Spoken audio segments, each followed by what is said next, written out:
Formatting, changing font properties. क्या आपको पता है कि आप वर्ड में मुख्तलिफ साइज और मुख्तलिफ तरीकों से टेक्स्ट लिख सकते हैं? हमें यकीन है कि आप जरूर सोच रहे होंगे कि ये कैसे हो सकता है। आप बिल्कुल फिक्र न करें, ये बहुत आसान काम है। हम आपको एक और चीज बताते हैं। जो राइटिंग आपको स्क्रीन पर नजर आ रही है, उसे कंप्यूटर की जबान में फॉन्ट कहते हैं। आइए अब हम आपको सिखाते हैं कि फॉन्ट के साइज और टाइप को किस तरह बदला जाता है। सबसे पहले हम थोड़ा सा टेक्स्ट टाइप करते हैं। हर बार कोई नई फॉर्मेटिंग अप्लाई करने से पहले हम लिखे हुए टेक्स्ट को सिलेक्ट करते हैं।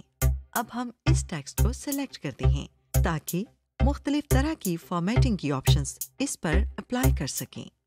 अगर आप देखें तो आपको होम टैब के रिबन एरिया में 12 लिखा हुआ नजर आ रहा है। ये फॉन्ट साइज है। इसे बदलने के लिए हम 12 के साथ नजर आने वाले एरो के बटन पर क्लिक कर रहे हैं। हमारे सामने मुख्तलिफ फॉन्ट साइजेस की लिस्ट आ गई है। हम इनमें से अपनी जरूरत के मुताबिक किसी एक पर क्लिक करते हैं। मसलन हम 16 पर क्लिक करते हैं।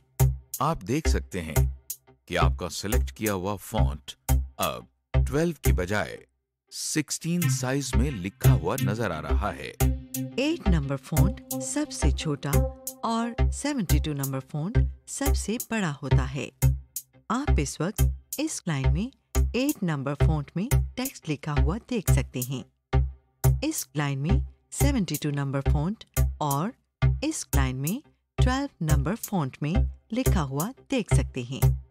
फॉन्ट साइज चेंज करने के एक और तरीके में हम फॉन्ट के रिबन में इस छोटे से एरो पर क्लिक करते हैं। अब हमारे सामने फॉन्ट की प्रॉपर्टीज वाली स्क्रीन आ गई है। हम साइज के नीचे से 16 फॉन्ट साइज सेलेक्ट करके ओके का बटन दबाते हैं।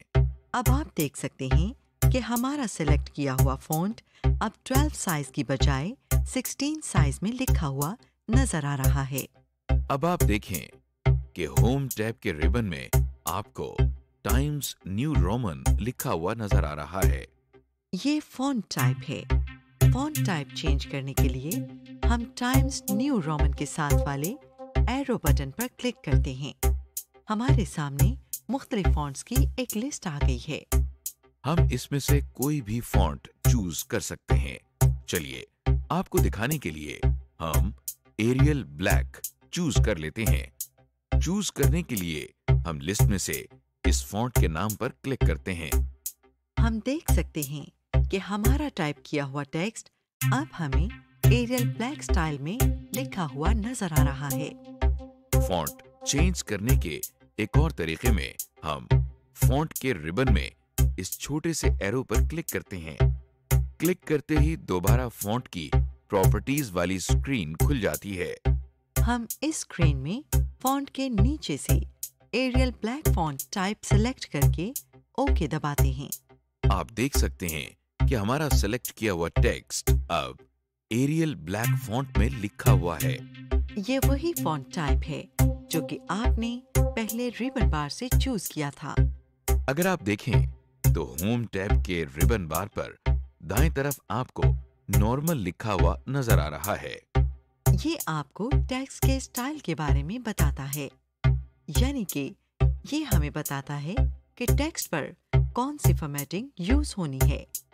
मसलन के टेक्स्ट हेडिंग है, टेक्स्ट स्पेसिंग में है कि टेक्स्ट टाइटल में है वगैरह। आप देख सकते हैं कि रिबन बार में स्टाइल के साथ पैराग्राफ और फॉन्ट के टूल बार भी मौजूद हैं। फॉन्ट के टूल बार में से हम एक ऑप्शन पर क्लिक करते हैं। चलिए बोल्ड, इटैलिक, अंडरलाइन करते हैं। आप देख सकते हैं कि टेक्स्ट पर हमारी सेलेक्ट की हुई फॉर्मेटिंग अप्लाई हो गई है। एम्बोल्डनिंग, अंडरलाइनिंग एंड इटैलिक्स। आपने गौर किया होगा कि जब हमने टेक्स्ट का स्टाइल बदला था तो वो मोटा और टेढ़ा हो गया था और उसके नीचे एक लाइन भी आ गई थी। टेक्स्ट को मोटा करने को टेक्स्ट को बोल्ड करना कहते हैं। टेढ़ा करने को टेक्स्ट को इटैलिक्स में लिखना कहते हैं। और टेक्स्ट के नीचे लाइन लगाने को अंडरलाइनिंग कहते हैं। ये तीनों फॉर्मेटिंग एक साथ और अलग-अलग भी इस्तेमाल की जा सकती है। ये तीनों तरह की फॉर्मेटिंग इसलिए जरूरी है क्योंकि अक्सर हमें अपने काम में कोई टेक्स्ट का हिस्सा नुमाया या बाकी हिस्सों से अलग दिखाना होता है।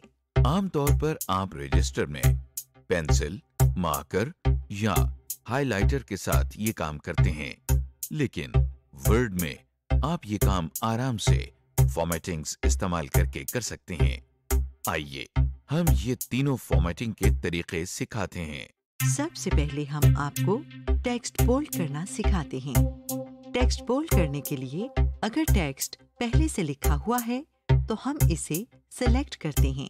फिर हम रिबन टूल बार में लिखे हुए बटन बी पर क्लिक करते हैं। आप देखें कि हमारा सेलेक्ट किया हुआ टेक्स्ट मोटा यानी बोल्ड हो गया है। और अगर टेक्स्ट लिखना है तो फिर हम पहले रिबन टूल बार में लिखे हुए बटन बी पर क्लिक करते हैं और जो टेक्स्ट हम अब टाइप करते हैं वो बोल्ड में टाइप होता है। टेक्स्ट को बोल्ड करने के एक और तरीके में आप कंट्रोल और बी की कीज को एक साथ दबाएं। टेक्स्ट बोल्ड करने के आखिरी तरीके में अगर टेक्स्ट लिखा हुआ है तो उसे सेलेक्ट करके हम फॉन्ट के रिबन में इस छोटे से एरो पर क्लिक करते हैं। क्लिक करते ही दोबारा फॉन्ट की प्रॉपर्टीज वाली स्क्रीन खुल जाती है। इसमें फॉन्ट स्टाइल के नीचे से हम बोल्ड पर क्लिक करके ओके दबाते हैं। जरा देखिए कि कैसे जादू की तरह टेक्स्ट बोल्ड हो गया है। टेक्स्ट इटैलिक और अंडरलाइन करने के लिए भी यही तरीका इस्तेमाल होता है। बस फर्क सिर्फ इतना है कि इटैलिक के लिए टूलबार में आई और अंडरलाइन के लिए यू। बाकी के दो तरीके भी एक जैसे हैं। इटैलिक के लिए कंट्रोल और आई और अंडरलाइन के लिए कंट्रोल और यू। और अंडरलाइंड टेक्स्ट के लिए फॉन्ट मेन्यू में यू के साथ इस छोटे से एरो पर क्लिक करते हैं और लिस्ट में से अपनी पसंद की लाइन चूज कर लेते हैं। इंडेंटेशन। रजिस्टर में पैराग्राफ शुरू करने से पहले आप लाइन में थोड़ी सी स्पेस तो छोड़ते ही हैं। इसी तरह आप वर्ड में भी स्पेस छोड़ सकते हैं ताकि पता चल जाए कि नया पैराग्राफ शुरू हो रहा है। ये करने के लिए आप टैब की की दबाते हैं। टैब की की दबाते ही ब्लिंकिंग लाइन आगे चली जाती है, जैसा कि आप स्क्रीन पर देख सकते हैं। ऐसे करने को हम कंप्यूटर की जबान में इंडेंटेशन कहते हैं। लाइंस के दरमियान अपनी जरूरत के मुताबिक हम साइज के गैप्स छोड़ सकते हैं। इन गैप्स को लाइन स्पेसिंग कहते हैं। लाइन स्पेसिंग लगाने के लिए हम टेक्स्ट सेलेक्ट करने के बाद रिबन के पैराग्राफ मेन्यू में इस आइकॉन पर क्लिक करते हैं। हमारे सामने लाइन स्पेसिंग की लिस्ट खुल गई है। इसमें हम अपनी जरूरत के मुताबिक स्पेसिंग सेट कर देते हैं। Using formatting of a selected text for more text.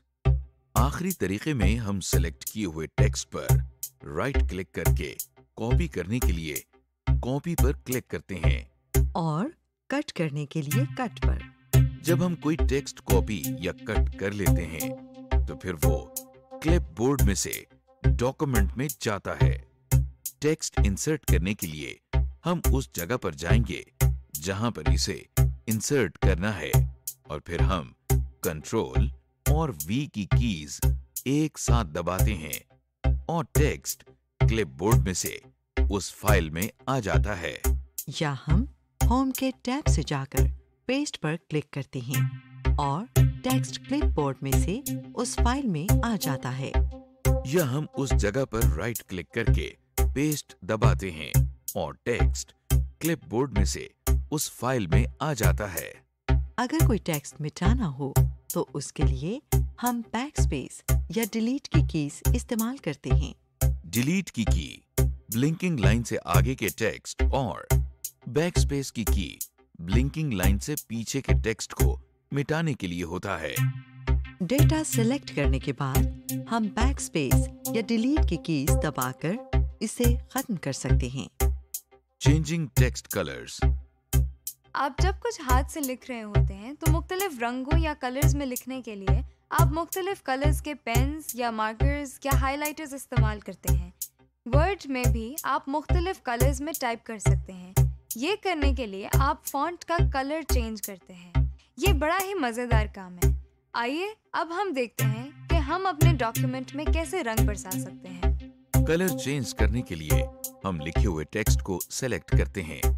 फिर हम रिबन में फॉन्ट के मेन्यू में एक के साथ वाले एरो बटन पर क्लिक करते हैं। क्लिक करते ही हमारे सामने एक लिस्ट आ जाती है। इस लिस्ट में आपको बहुत से रंग नजर आ रहे हैं। हम इनमें से कोई एक कलर पर क्लिक करके चूज करते हैं। क्लिक करते ही वो कलर टेक्स्ट पर अप्लाई हो जाता है। अगर हम टेक्स्ट पर क्लिक करें तो हमें हमारा टेक्स्ट हमारे चूज किए हुए कलर में नजर आता है। जब हम कलर वाली लिस्ट खोलते हैं तो हमें ऑटोमेटिक लिखा हुआ नजर आता है। ऑटोमेटिक काले रंग को कहते हैं। जब भी हम इस पर क्लिक करते हैं टेक्स्ट ब्लैक हो जाता है। जब हम कोई कलर चूज करते हैं तो फॉन्ट मेन्यू में एक के नीचे वो कलर आ जाता है। ये इसलिए होता है कि अगर हमने किसी और टेक्स्ट पर भी वही कलर इस्तेमाल करना हो तो हम लिस्ट खोले बगैर सिर्फ ए दबाकर टेक्स्ट पर वो कलर अप्लाई कर सकते हैं। टेक्स्ट का कलर चेंज करने के एक और तरीके में हम टेक्स्ट सेलेक्ट करके फॉन्ट की ऑप्शंस वाली स्क्रीन में फॉन्ट कलर के नीचे से अपनी मर्जी का कलर चूज कर लेते हैं। अगर हम अपनी मर्जी का कलर बनाना चाहते हैं तो उसके लिए हम मोर कलर्स पर क्लिक करते हैं और कस्टम टैब को दबाकर माउस की मदद से पॉइंटर को मूव करके कलर्स आपस में मिक्स कर लेते हैं और ओके दबाते हैं। हमारा बनाया हुआ कलर टेक्स्ट पर आ जाता है। Alignments and justifications. जब आप रजिस्टर में काम कर रहे होते हैं तो आप पेज के दोनों या एक साइड पर लाइन लगा लेते हैं ताकि काम अच्छा लगे। इसी तरह हम वर्ड में भी अलाइनमेंट करते हैं, यानी ना नजर आने वाली लाइंस लगाते हैं। आप अपने टेक्स्ट पर अलाइनमेंट्स लगाकर चूज कर सकते हैं कि आपका लिखा हुआ टेक्स्ट पेज के बीच में, लेफ्ट साइड या राइट साइड पर आए। अगर आप चाहते हैं कि टेक्स्ट पूरे पेज पर आए तो फिर आप जस्टिफिकेशन यूज करते हैं। अब हम बारी बारी अलाइनमेंट्स और जस्टिफिकेशंस लगाना सीखते हैं। अलाइनमेंट्स लगाने के लिए अगर पहले से टेक्स्ट टाइप किया हुआ हो तो हम उसे सेलेक्ट करते हैं, वरना जहां पर टाइप करना हो वहां पर ब्लिंकिंग लाइन ले आते हैं। फिर हम होम टैब के पैराग्राफ मेन्यू में लेफ्ट अलाइन, सेंटर या राइट अलाइन के बटन्स पर क्लिक करते हैं। जब हम वर्ड खोलते हैं तो लेफ्ट अलाइन बाय डिफॉल्ट हुआ होता है। राइट मार्जिन के साथ टाइप करने के लिए राइट अलाइन इस्तेमाल होता है। अगर टेक्स्ट सेंटर में टाइप करना हो तो उसके लिए हम सेंटर के बटन पर क्लिक करते हैं। लेफ्ट अलाइन दोबारा इस्तेमाल करने के लिए हम लेफ्ट अलाइन के बटन पर क्लिक करते हैं। टेक्स्ट को जस्टिफाई करने के लिए हम टेक्स्ट को सिलेक्ट करके जस्टिफाई के बटन पर क्लिक करते हैं। टेक्स्ट को जस्टिफाई करने से वो पूरे स्क्रीन पर आ जाता है, यानी दोनों मार्जिन्स के साथ सेट होता है। अगर कोई वर्ड पूरा ना आ रहा हो तो वो अगली लाइन में चला जाता है और उस लाइन के लफ्जों के बीच में स्पेस बढ़ जाती है। हाइपरलिंक्स। अगर आप चाहते हैं कि आप अपने डॉक्यूमेंट में से कोई वेबसाइट खोल सकें तो इसके लिए हम हाइपरलिंक्स का इस्तेमाल करते हैं। आप जब भी हाइपरलिंक्स लगाते हैं तो वो नीले रंग में लिखे जाते हैं, जैसा कि आप स्क्रीन पर देख सकते हैं। हाइपरलिंक से वेबसाइट खोलने के लिए हम कंट्रोल की दबाते हुए लेफ्ट क्लिक करते हैं। आइए अब जरा हाइपरलिंक्स लगाना सीख लें।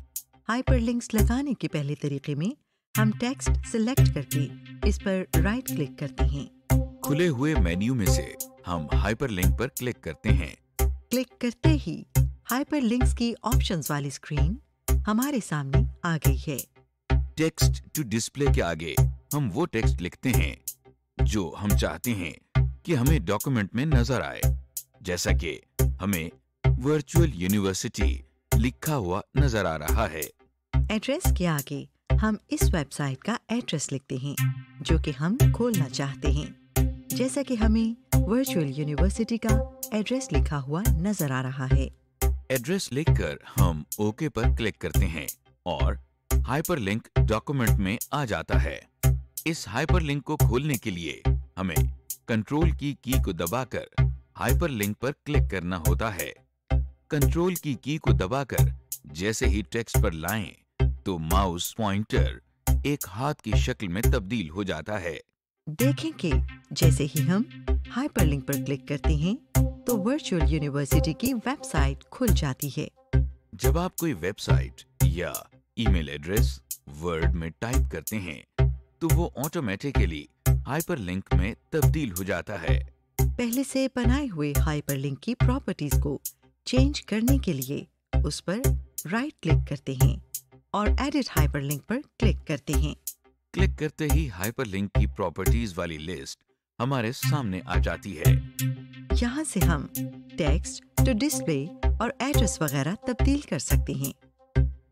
बॉर्डर्स, जैसा कि आप रजिस्टर में अपने काम को ज्यादा सफाई से पेश करने के लिए सफ़ों के किनारों पर लाइंस या बॉर्डर्स बना लेते हैं और अपने ख्यालात को तरतीब देने के लिए उन्हें पॉइंट्स की सूरत में लिखते हैं, उसी तरह वर्ड में भी पेज के बॉर्डर्स बना सकते हैं और अपने ख्यालात को पॉइंट्स की शक्ल में टाइप कर सकते हैं। आइए अब हम आपको अपने डॉक्यूमेंट्स में बॉर्डर्स और पॉइंट्स यानी बुलेट्स लगाना सिखाएं।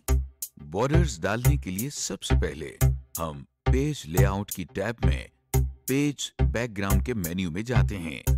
अब हम पेज बॉर्डर्स पर क्लिक कर रहे हैं। अब हमारे सामने बॉर्डर्स एंड शेडिंग का डायलॉग बॉक्स आ गया है।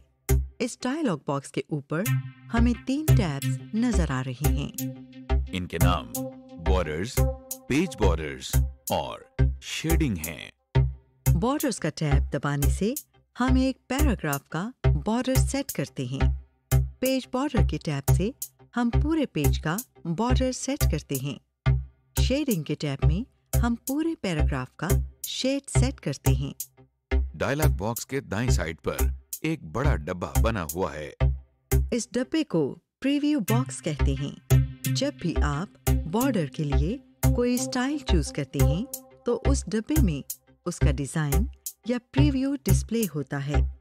इस प्रीव्यू को देखकर आप ये अंदाजा लगा सकते हैं कि जो बॉर्डर स्टाइल आपने चूज किया है वो आपके डॉक्यूमेंट पर कैसा लगेगा। डायलॉग बॉक्स के दरमियान में 3 लिस्ट्स हैं। पहली लिस्ट का नाम स्टाइल है। इससे आप बॉर्डर का डिजाइन चूज कर सकते हैं। इस लिस्ट के दाईं तरफ एक स्क्रॉल बार है जिससे आप मजीद डिजाइन देख सकते हैं। जब आप कोई डिजाइन चूज कर लेते हैं तो उसके गिर्द एक डब्बा बन जाता है और प्रीव्यू बॉक्स में उसका प्रीव्यू आ जाता है। दूसरे नंबर पर जो लिस्ट है वो कलर्स की है। इस लिस्ट पर इस वक्त ऑटोमेटिक लिखा हुआ है। अगर हमने कोई कलर सेलेक्ट करना हो तो हम लिस्ट के दाईं तरफ जो तीर या एरो का निशान बना हुआ है उस पर क्लिक करते हैं। अब आपके सामने एक ड्रॉप डाउन मेन्यू खुल गया है जिसमें मुख्तलिफ रंगों के छोटे डब्बे हैं। हम जिस रंग के बॉर्डर्स बनाना चाहते हैं उस रंग के डब्बे पर क्लिक करते हैं, जैसे कि हमने अभी नीले रंग के डब्बे पर क्लिक किया है।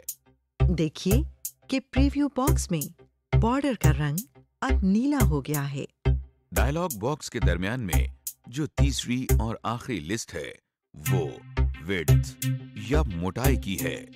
इस लिस्ट के दाईं तरफ बने हुए तीर या एरो पर क्लिक करने से आपके सामने एक डब्बा खुल जाता है जिसमें मुख्तलिफ मोटाई की लाइंस बनी हुई हैं।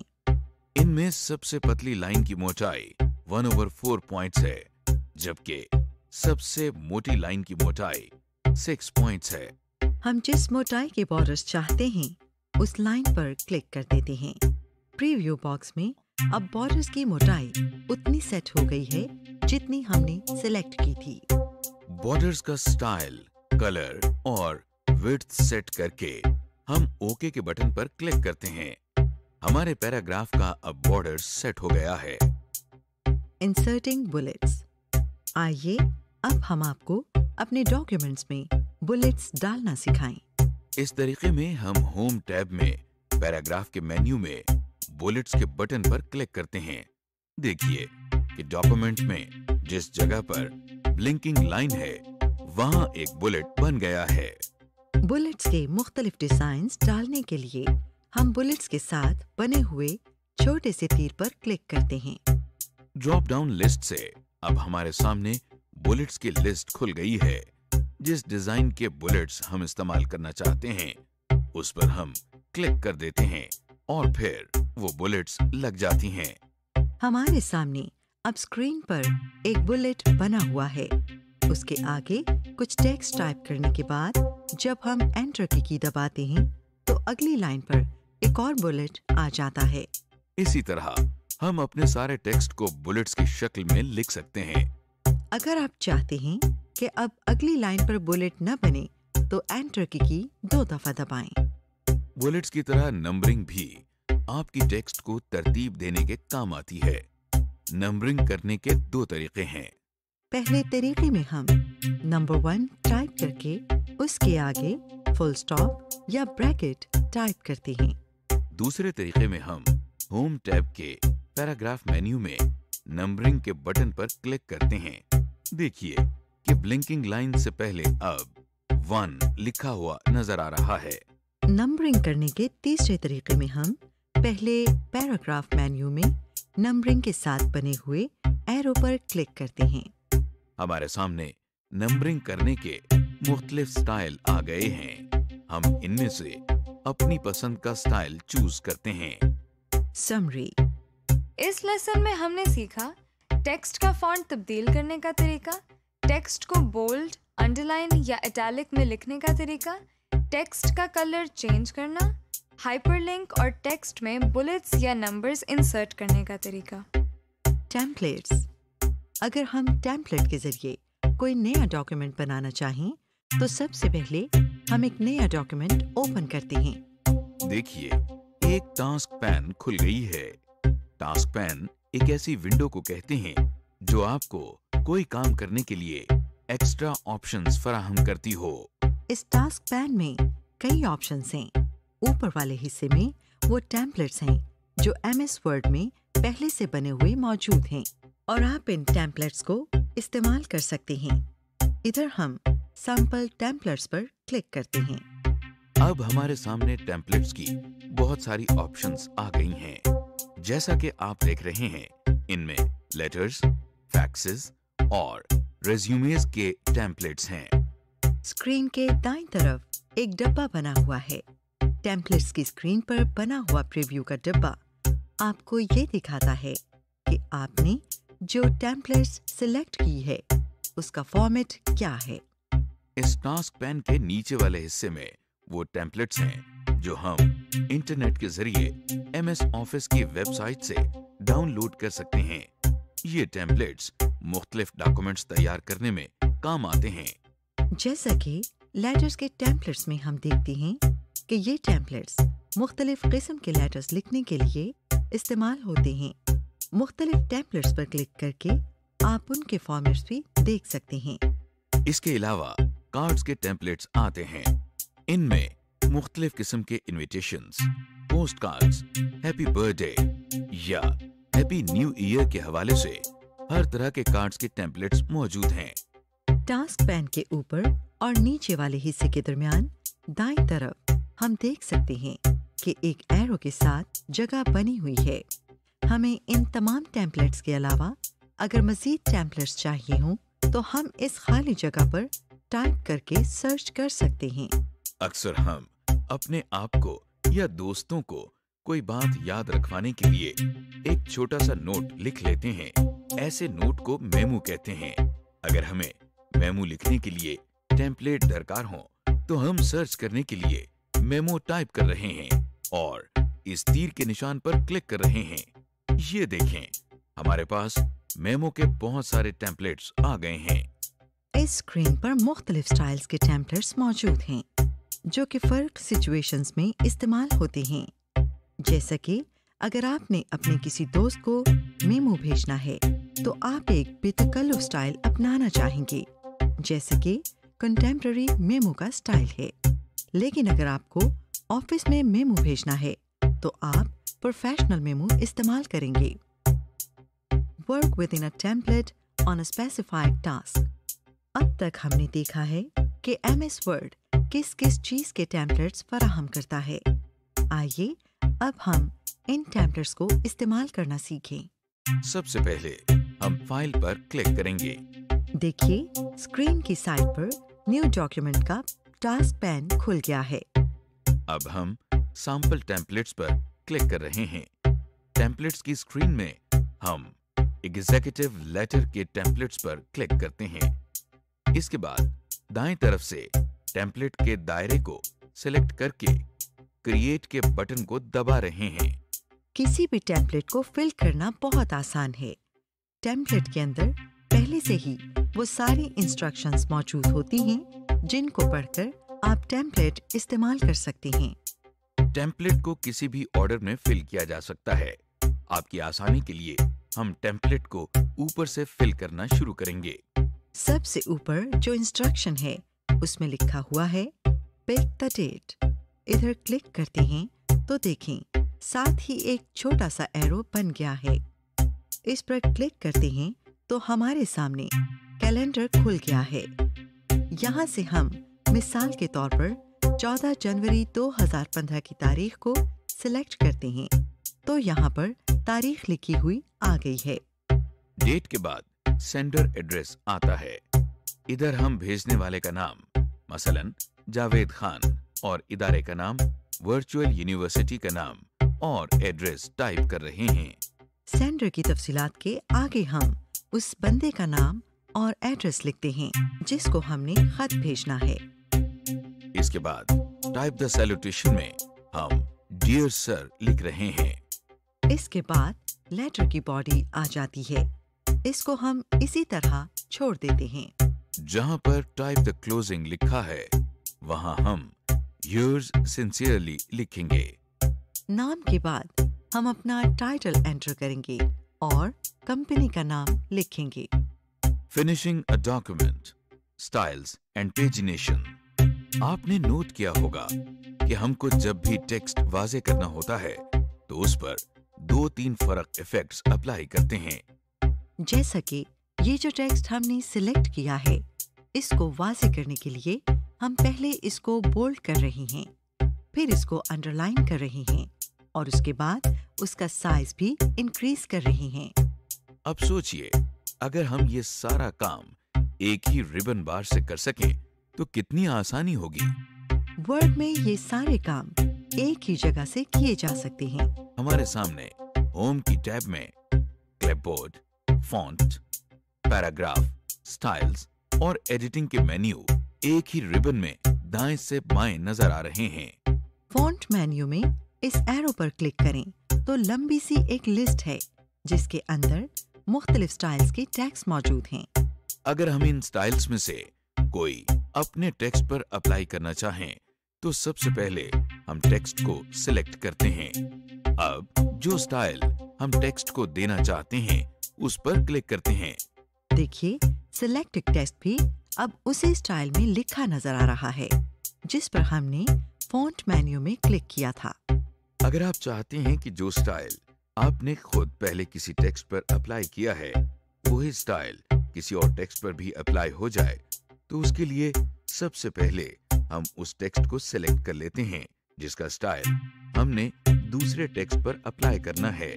इस तरह हम देख लेते हैं कि इस टेक्स्ट पर कौन सा स्टाइल लगा हुआ है, फिर दूसरे टेक्स्ट को सिलेक्ट करके भी वही स्टाइल अप्लाई कर देते हैं। Changing page size setup. कभी कभी आपको मुख्तलिफ तरह के पेपर्स पर काम करने की जरूरत होती है। ये काम करने के लिए हम वर्ड में पेज का सेटअप बदल देते हैं। आइए हम पेज के सेटअप को तब्दील करना सीख लेते हैं। जैसा कि आप देख रहे हैं कि हम पेज का सेटअप तब्दील करने के लिए पेज लेआउट के टैब पर क्लिक करते हैं। अब हमारे सामने रिबन में पेज लेआउट की बहुत सारी ऑप्शंस आ गई हैं। यहाँ पर हम themes, page setup, page background, paragraph और अरेंज की ऑप्शंस में चेंजेस कर सकते हैं। Headers and putters. ऑब्जेक्टिव। अपने डॉक्यूमेंट में हेडर डालने के लिए सबसे पहले हम इंसर्ट के टैब पर क्लिक कर रहे हैं। अब हम हेडर एंड फुटर के मेन्यू में हेडर की ऑप्शन पर क्लिक कर रहे हैं। देखिए, हमारे सामने स्क्रीन पर मुख्तलिफ ऑप्शंस के साथ हेडर की एक लिस्ट डिस्प्ले हो गई है। हम पहली ऑप्शन यानी कि ब्लैंक हेडर पर क्लिक कर रहे हैं और साथ ही डॉक्यूमेंट के ऊपर वाले हिस्से के गिर्द एक डब्बा बन गया है। ये डब्बा इस पेज का हेडर कहलाता है। वैसे तो हेडर में कुछ भी टाइप किया जा सकता है, लेकिन हेडर को आमतौर पर डॉक्यूमेंट से मुतल्लिक खास इंफॉर्मेशन डिस्प्ले करने के लिए इस्तेमाल किया जाता है, जैसे कि page number, author's name, date of creation वगैरह।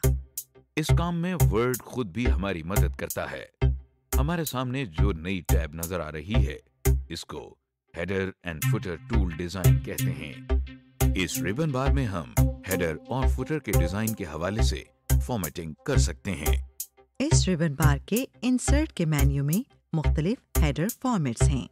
देखिए, ये हम क्विक पार्ट्स पर क्लिक करके डॉक्यूमेंट प्रॉपर्टी के अंदर ऑथर की ऑप्शन पर क्लिक कर रहे हैं, तो हेडर के अंदर ऑथर का नाम लिखा गया है। इसके अलावा अगर डेट एंड टाइम पर क्लिक करते हैं तो हेडर में डेट एंटर हो गई है। हम चाहें तो ये इंफॉर्मेशन चेंज भी कर सकते हैं, जैसा कि ये हम डेट को डिलीट करके उसकी जगह वर्चुअल यूनिवर्सिटी टाइप कर रहे हैं। अब हम हेडर के साथ फुटर की ऑप्शन पर क्लिक करते हैं, तो हम देखते हैं कि फ्रंट पेज के निचले हिस्से पर भी एक डब्बा बना हुआ है। ये हमारे पेज का फुटर है। फुटर बिल्कुल हेडर जैसा ही है। इसमें हम वो सारे काम कर सकते हैं जो हमने हेडर में किए थे। अब हम हेडर एंड फुटर टूलबार में पेज नंबर में पहली बॉटम ऑफ पेज ऑप्शन से पेज X ऑफ Y की ऑप्शन पर क्लिक कर रहे हैं। इससे हमारे फुटर में पेज 1 ऑफ 1 टाइप हो गया है। ये हमको बता रहा है कि हमारे डॉक्यूमेंट में कितने पेज हैं और हम इस वक्त किस पेज पर मौजूद हैं। हेडर और फुटर में डाले गए टेक्स्ट पर हम मुख्तलिफ फॉर्मेटिंग ऑप्शंस भी इस्तेमाल कर सकते हैं। आइए इनमें से कुछ अप्लाई करके देखते हैं। ये हम ऑथर नेम को सिलेक्ट करके उसको बोल्ड कर रहे हैं। इसके बाद हम पेज नंबर को सिलेक्ट करके अंडरलाइन कर रहे हैं। Spelling and grammar. Spelling check और ग्रामर चेक का इस्तेमाल और फायदा दिखाने के लिए हम पहले डॉक्यूमेंट में एक जुमला टाइप कर रहे हैं। इस जुमले में हमने कुछ गलतियां जानकर की हैं। गौर करें कि जुमले में जिधर स्पेलिंग मिस्टेक की गई है, वहां उस लफ्ज के नीचे एक लाल रंग की लकीर बन गई है। ये लकीर हमको बता रही है कि वर्ड का ख्याल है कि हमने ये लफ्ज मिस स्पेल किया है। वर्ड के इस फीचर से हमको ये फायदा होता है कि टाइपिंग करते वक्त ही हमको अपनी स्पेलिंग मिस्टेक्स का पता चल जाता है, लिहाजा हम उनको उसी वक्त करेक्ट कर सकते हैं। आप सोच रहे होंगे कि MS वर्ड को ये कैसे पता चलता है कि हमने कोई लफ्ज गलत टाइप किया है। MS वर्ड के अंदर एक इंग्लिश डिक्शनरी मौजूद है। हम डॉक्यूमेंट में जो भी लफ्ज टाइप करते हैं, MS वर्ड डिक्शनरी खोलकर चेक करता है कि क्या ये टाइप किया गया लफ्ज उसकी डिक्शनरी में मौजूद है कि नहीं। अगर MS वर्ड को इस डिक्शनरी में आपका टाइप किया गया लफ्ज नहीं मिलता, तो वो इस लफ्ज को स्पेलिंग मिस्टेक समझता है। इसलिए स्क्रीन पर इमरान को भी स्पेलिंग मिस्टेक के तौर पर अंडरलाइन किया गया है, क्योंकि इमरान इंग्लिश का लफ्ज नहीं है। इसलिए हमको MS वर्ड की स्पेल चेक फीचर्स इस्तेमाल करते हुए ध्यान रखना चाहिए कि ये जो हमको स्पेलिंग मिस्टेक्स दिखा रहा है कहीं किसी आदमी का नाम तो नहीं या फिर कोई उर्दू का लफ्ज तो नहीं। कभी कभी ऐसा भी होता है कि हमको किसी लफ्ज की दुरुस्त स्पेलिंग नहीं आती। ऐसे में हम MS वर्ड का स्पेल चेक टूल इस्तेमाल कर सकते हैं। देखिए, हमने स्क्रीन पर पाकिस्तान टाइप किया है, लेकिन इसकी स्पेलिंग गलत टाइप की गई है। इसकी स्पेलिंग सही करने के लिए हम रिव्यू की टैब में स्पेलिंग एंड ग्रामर की ऑप्शन को सेलेक्ट कर रहे हैं। अब हमारे सामने स्पेलिंग एंड ग्रामर का डायलॉग बॉक्स खुल गया है। इस डायलॉग बॉक्स में 2 टेक्स्ट बॉक्स हैं और साइड पर कुछ बटन्स मौजूद हैं। ऊपर वाले टेक्स्ट बॉक्स में हमको वो लफ्ज लिखा नजर आ रहा है जो हमने गलत टाइप किया था। जब आप कोई लफ्ज गलत टाइप करते हैं तो वर्ड को ये नहीं पता लगता कि आपने असल में कौन सा लफ्ज टाइप करने की कोशिश की थी। इसलिए वो अपनी डिक्शनरी में से सारे मिलते जुलते लफ्ज नीचे वाले टेक्स्ट बॉक्स में डिस्प्ले कर देता है ताकि आप खुद उनमें से ही लफ्ज चुन लें। सजेशंस वाले टेक्स्ट बॉक्स से हम गलत टाइप किए गए लफ्ज की करेक्ट स्पेलिंग्स को सेलेक्ट कर रहे हैं। अब इस करेक्ट स्पेलिंग को डॉक्यूमेंट में डालने के लिए हमको साइड पर बने हुए बटन का इस्तेमाल करना पड़ेगा। आइए इन बटन्स को तफसील से देखते हैं। सबसे ऊपर इग्नोर वंस का बटन है। इसको दबाने से MS वर्ड गलत लफ्ज को सही नहीं करेगा और इस दफा इस लफ्ज को इग्नोर कर देगा, यानी इसके नीचे से लाल रंग की लाइन हटा देगा। जैसा कि हमने पहले देखा था कि वर्ड उर्दू नामों को स्पेलिंग मिस्टेक समझता है। स्पेलिंग चेक करते हुए जब वर्ड इस नाम के बारे में पूछे तो इग्नोर का बटन दबा दें। इग्नोर ऑल का बटन भी वैसे ही काम करता है जैसे कि इग्नोर का करता था।